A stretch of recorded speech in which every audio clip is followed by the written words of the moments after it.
Certainly. It is uncertain and it is abnormal since the 9th of August of 2 years ago, in 2007, as when we for the first time could see that something very abnormal was starting. It has this uncertainty has considerably augmented at the moment of the events mid-September last year in 2008, and uncertainty remains very, very much the mark of the present period. I said that on behalf of the Governing Council. We have to accept that uncertainty is very, very elevated. And it's true at the global level. It is certainly true at the level of the euro area as well as national level. In the Netherlands, we see the banks being very precautiously with giving credits to businesses, to people for mortgages, things like that. How is that in the whole of the Eurozone?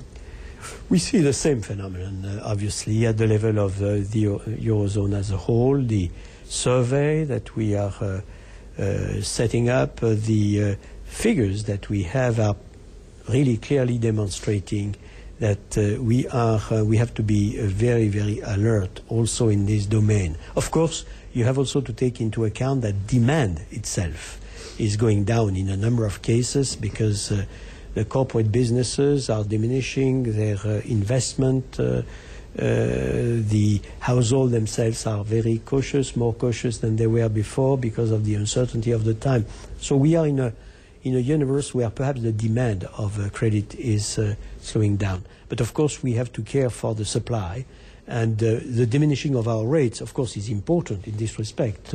You know that in comparison with the peak of the 3 months money market rates, which is a very important index for a large number of credit, of loans, if I compare that peak with what we have now, we have diminished the rates by around 300 basis points. Yes, and but there's a complaint in the Netherlands, that is, that banks are very slow with putting those rate cuts through to consumers. Yeah, I know that, and I know also that banks were placed at mid-September, beginning of October, in a situation of extreme tensions, extreme uncertainty, extreme turbulences, and we have to take that into account. But I'm telling the banks all over the euro area, together with Nout Welling and all our colleagues in the Governing Council, we are telling them, look, take into account all what has been decided, not only the fact that we have decreased rates by 225 basis points, but also that we are supplying liquidity on an unlimited basis for 1 week, 1 month, 3 months, 6 months. And also the fact that governments have stepped in and taken decisions which are absolutely exceptional to create precisely an environment which is protecting the financial sphere against these incredible tensions and turbulences. But still, the banks are... So, again, it's a phenomenon which we have to be very, very alert on.